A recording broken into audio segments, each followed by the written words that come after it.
naiisip ko pa rin kung gaano kasakit yung araw na yun.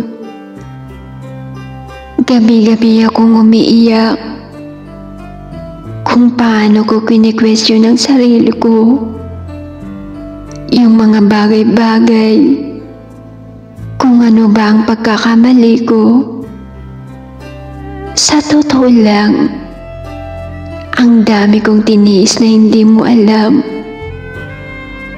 Ang dami kong luha na sinayang. Sinayang mga oras at panahon na dapat sa sarili ko na lang inilaan.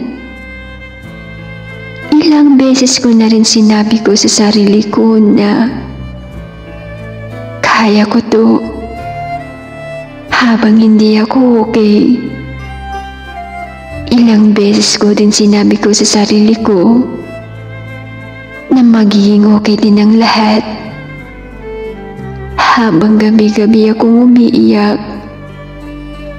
kung paano nauubos ang luha ko.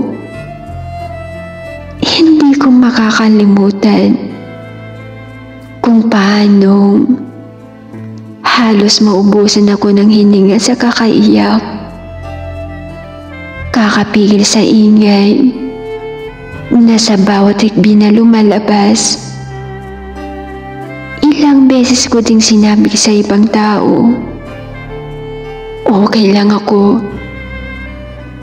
Knowing myself na palagi kong pinagpipray kay God na alisin lahat ng sakit na nararamdaman ko.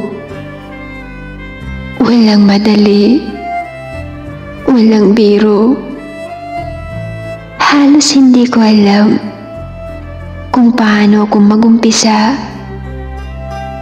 at kung paano babangon sa pagkalugmok na ito.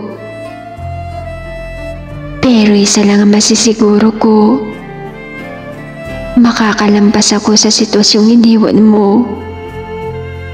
Maghihilom din ang mga sugat sa puso ko. Mabubuo din ang bawat piraso ng pagkatao ko na unti-unti mong winasak nito. At ngayon ko napagtanto, nakita ko na yung halaga ko at hindi ko hahayaang makita pa ulit ang sarili ko sa iyo.